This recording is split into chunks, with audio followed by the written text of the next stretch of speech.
Well, hold on a second, I exclaimed, holding up my hand for a moment. Don't you think you're moving a little quick? I mean, really, this is a good opportunity for you. I mean, really, how much do you even really know about me? Do you understand what my powers are? What I can do? What I'm capable of? No, you're just a lackey. I bet you're not important enough to be told, I said laughingly as I crossed my arms, staring at him as he got a furious expression on his face. Oh, screw you, man. I ain't no lackey. I may not be the top of the food chain, but I'm not a dull kicking boy. And don't think we don't have the 411 on you. And that little symbiote ability you got. Yeah, they spilled. They told us the abilities of all the symbiotes that escaped, including yours, chump. You're able to make that liquid metal stuff, form it into weapons, barriers, defenses. They told us all about it. Of course, they required a little incentive of their own. You'd be surprised what those little worms will tell you when you put them under enough pressure, he said as he got a grin on his face. You may be strong, but the truth is, your ability is second rate. It's not better than ours. You just got a lucky draw, that's all. Of the symbiotes that escaped, the one you're holding is currently the most strong and capable of the escapees. Not sure if your symbiote has clued you into it. Hell, they might have even told you that you were the best. Well, you're wrong. You ain't the strongest. Hell, you're not even a candidate for the strongest. What lies has that little worm been filling your head with? I'll have you know that there's only one that's the strongest. That's the royal bloodline. The power of the king. That's what we really want. You're just a chump who got lucky and who happens to be in our way. Hell, your power wasn't even strong enough to break through to the king's candidates. Not even strong enough to require king's blood. You may be strong, but we've got a beat on you. This whole thing is a setup to take you down, once and for all. That way we can get back to our real work. Wow, forgive me for calling you a lackey. It seems you are well informed, I said, knowing that, obviously, the symbiotes gave them some misinformation in order to throw them off the scent, cover me, so that they wouldn't know the truth. That's good thinking, Nylea. Was that a plan that you guys came up with from the start? Or did the other symbiotes come up with it on the fly? No, Keven. That was our story from the beginning. After the escape of the other symbiotes, we knew that it was an opportunity. So, we used it to create a gap through which I could escape with my hatchling. A cover story so that they would not suspect that the king's power had already been set free or found an appropriate host. So just in case that they saw the power, they would not recognize it as the power of the king. No fully fledged symbiote is unaware of what the power of the king truly is. But all of these individuals are simply using hatchlings that have not been taught. They don't know, and are most likely unable to communicate with the hatchlings anyways.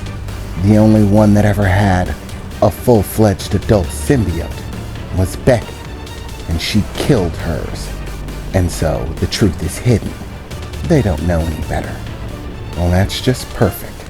It seems everything's going to plan, I thought to her, as I began to continue my conversation.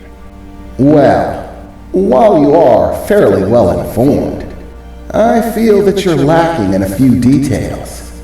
For example, you may know that king's blood is required for the king, or any of the king's candidates. However, you never bothered to ask the question of what would happen if a symbiote that was not the king or the king's candidate inhabited a host with king's blood. What? What are you saying? He said, starting to get a concerned expression on his face. Yeah, now you're putting the pieces together, aren't you? I said as I extended my arm out, pointing a thumb back at myself. You see, I have king's blood, and it turns out there are some new lessons that even the symbiotes wouldn't have known because they don't have access to king's blood from humans. They were only used to it back on their original home world. But it turns out here on Earth, there are some new things to find out. What? You're fucking shitting me, he exclaimed, beginning to grind his teeth as he stared at me. Yeah, let it sink in. You see, king's blood, in essence, is just the genetic combination of different sets of gene sequences that are pronounced within your DNA. Specifically, alignments that lead to bridges that allow evolutionary advance. But for all of their existence, they were only exposed to the ones from their home planet. It turns out that if you give a symbiote to a human being with king's blood, not only do they get more powerful, as they would if they were given to someone with king's blood even on their original home planet, here on Earth, it takes it to an entirely different level, giving you a massive evolutionary jump in abilities, pushing it to an entirely new level. So not only do I have the abilities that I started with, but I keep getting stronger. As of yet, there seems to be next to no limit to it. The abilities just keep piling on. With every passing day, I just get stronger, more capable, more versatile. That's the effect of king's blood from a human being. It's really quite tragic when you think about it. You guys are burning all of your time, assets, and resources looking for somebody with king's blood so that you can take on the power of the king. My symbiote gave me the skinny on all of that, but it's pointless, because with the new abilities I've gained, I'll become the king. And you guys, well, there's no way in hell you're strong enough to stop me. You see, I don't just stay the same. Every time I beat another symbiote user, the effect of king's blood on my symbiote's abilities allow me to add fragments of their power into my own. In other words, every time I beat one of you chumps, I get stronger. So really, all you're doing is feeding me. As I said it, the individual grit his teeth as his other friends started to look very worried about their current state of situation. Bullshit. You're lying. The symbiotes would have told us. They don't know. Remember, none of the ones locked in the little cage you've got them in have ever had any contact with human beings who have king's blood. At this rate, by the time that you actually find a candidate who actually has it, I'll be too strong. You won't be able to stop me. Hell, even the power of the king will pale in comparison. I'll beat them easily. Just watch, and I'll give you a demonstration of the power of king's blood, I said as I widened my stance, taking a fighting shape in front of them, balling up my fists and looking at them, ready for anything. We'll show you, metal freak. You're lying. You have to be. Don't let him scare you. Remember, this is all part of the plan. You were chosen specifically. This'll all work. His line of bullshit doesn't mean anything. Just do your damn jobs, he exclaimed, as suddenly the individual without his shirt on began to produce some sort of green fluid.